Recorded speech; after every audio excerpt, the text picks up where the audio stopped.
j'aimerais que vous vous identifiez à travers une flamme congolaise ou même des étincelles. Sachez que ce message, je tiens à le partager avec vous. Comme vous le savez, tous les peuples sont censés se retrouver dans une commune mesure sur la réalité de la dignité.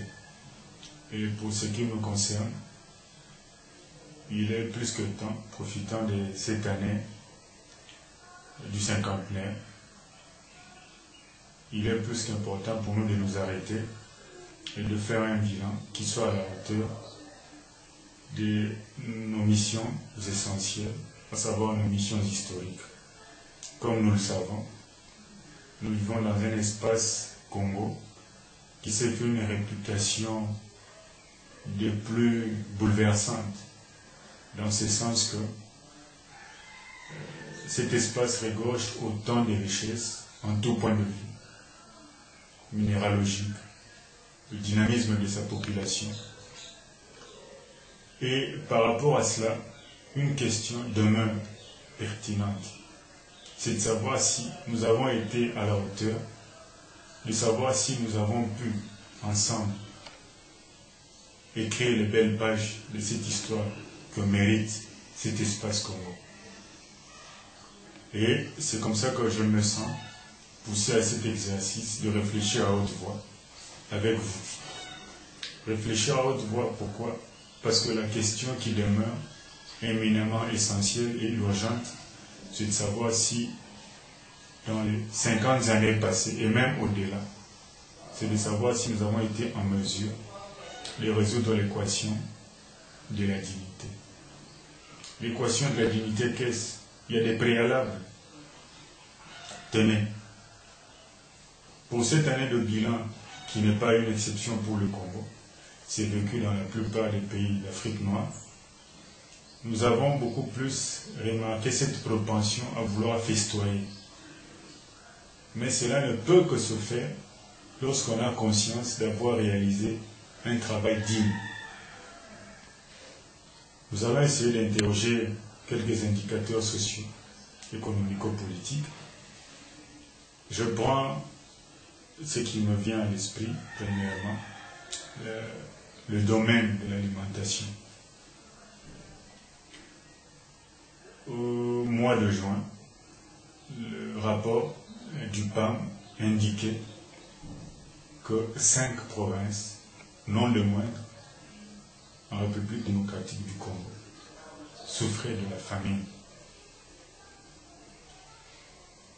Je prends la réalité des droits humains,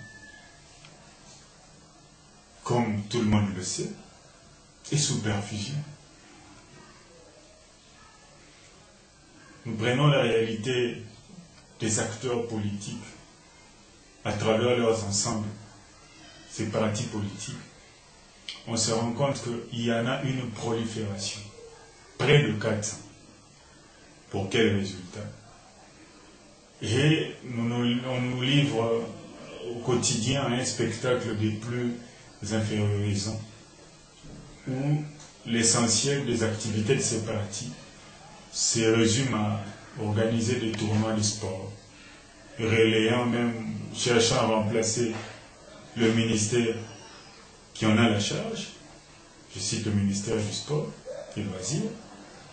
Plus loin, on prend des femmes qui ressentent le besoin de se soumettre à un régime et on essaie de les mettre dans des activités dites activités nzango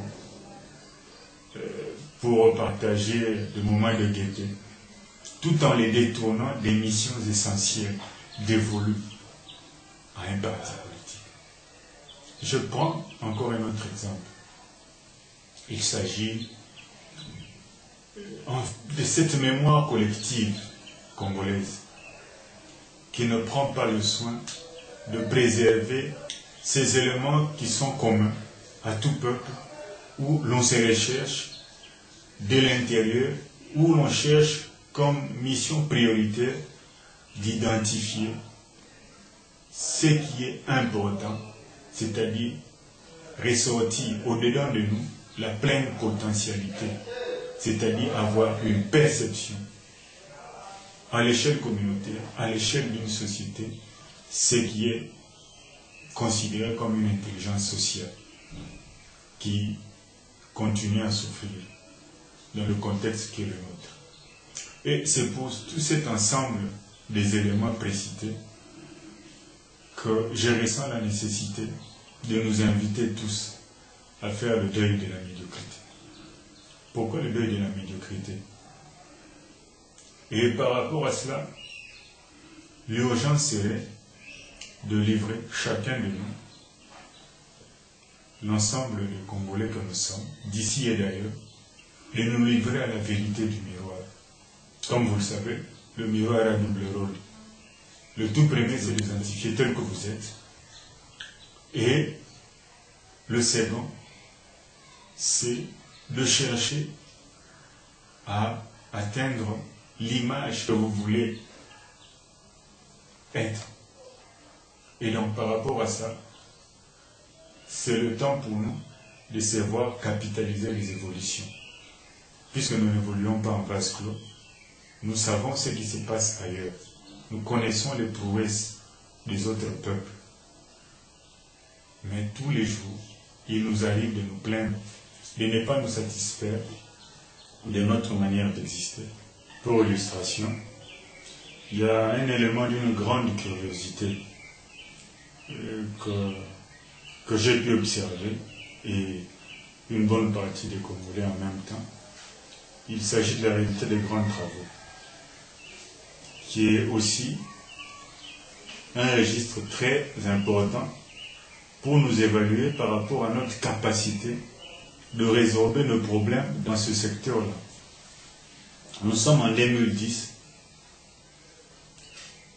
J'ai vu des Congolais en veste-cravate mettre des berlines de côté, des femmes très bien habillées en wax,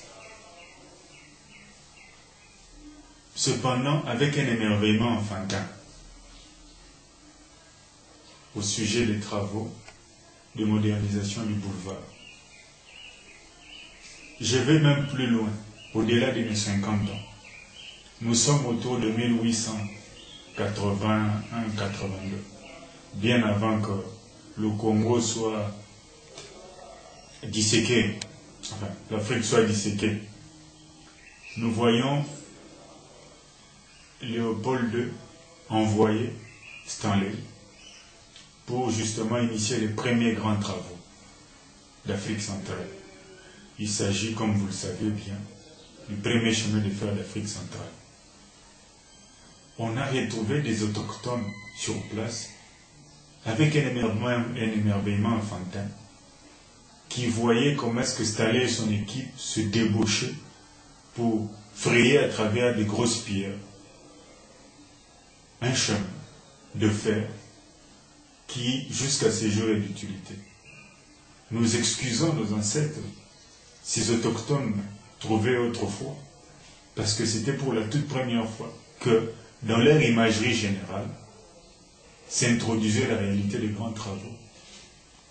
Mais de ce point-là, à aujourd'hui, 2010, nous comptons près de 130 ans. Nous retenons toujours le même émerveillement enfantin au sujet des grands travaux. Lorsqu'une route se coupe en deux, avec toute la facilité du monde, dirigeants comme dirigés évoquent la venue des Chinois. Je relève ce fait pour signifier à quel point est-ce que nous avons encore cette perception de l'importation de l'intelligence pour les grands travaux. Ça signifie que par rapport à ça, les indicateurs sont tels que nous ne pouvons que nous livrer à un deuil. Et ce deuil, c'est contre la médiocrité. Où désormais, après l'avoir vécu, nous allons réhabiliter l'intelligence, le sens du mérite. Le Congo ne sera plus un espace pour l'opportunité et la mésintelligence. Comment pouvons-nous comprendre que pour que les choses marchent, c'est le clientélisme à grande échelle. Ainsi, il est temps pour nous de nous exorciser de tous ces esprits-là, au-delà des mots.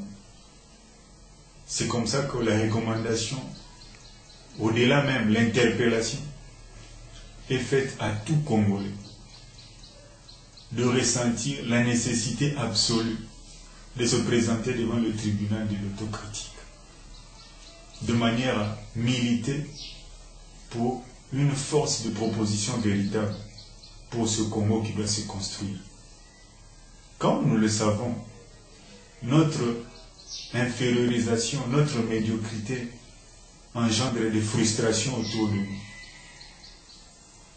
Et par rapport à ça, où que vous soyez, si vous sentez votre âme congolaise vibrer, joignez-vous à ce message. C'est seulement ainsi que nous pourrons dans un premier temps, après ce mea culpa général, être en mesure de rassembler toutes les énergies, d'abord les rendre positives, parce que nous avons trop douté de nous-mêmes.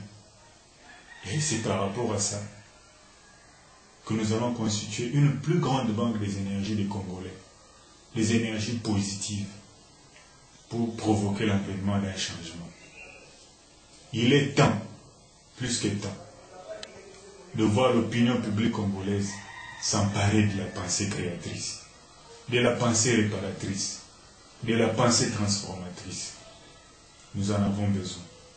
Ce message est important dans ce sens que, pour ceux qui le savent, nous avons initié un groupe système où nous partageons les réflexions sur ce que doit faire l'homme congolais pour se séparer de l'arbitraire. Et cette fois-ci, il était important pour nous de rebondir à travers une vidéo avec la symbolique du deuil de la médiocrité. Parce que tant que nous n'allons pas relever les défis communs à tout le peuple, ce qui est vrai, nous allons nous écarter. D'abord nous mettre en marge de l'histoire, ensuite il ne nous restera que d'en être éjectés. Car si nous ne faisons pas attention à ces indicateurs qui attestent une volonté aveugle, complice, de voir tout un peuple se diriger sur la voie d'un suicide collectif, nous n'allons jamais redonner de la splendeur à ce pays. Il est temps pour nous de faire, dans un élan ultime de compréhension des choses, de pragmatisme, d'honorer toutes ces âmes qui sont tombées suite à l'indifférence collective. Depuis l'époque de caoutchouc rouge, l'époque de la colonisation, peut-être même de l'esclavage, et ensuite toutes ces différentes dictatures qui n'ont fait que déstructurer l'homme congolais. Ainsi, le plus important pour nous, c'est de participer, chacun où il est, dans un réseau qui permette à l'homme congolais d'être réhabilité. Pour cela, il faut du courage. Ce courage est un courage de brave. Un courage de brave, pourquoi? Parce qu'en ce moment-là, on fera un effort d'entrer au-dedans de nous-mêmes, de connaître quels nouveaux objectifs se fixer, atteindre la voie de la pleine potentialité, de la pleine conscience de l'homme. C'est seulement par là que va se justifier le rôle naturel qui nous est dévolu d'assumer le leadership. Partout où vous êtes, où que vous soyez, soit une possibilité pour chacun de nous de provoquer la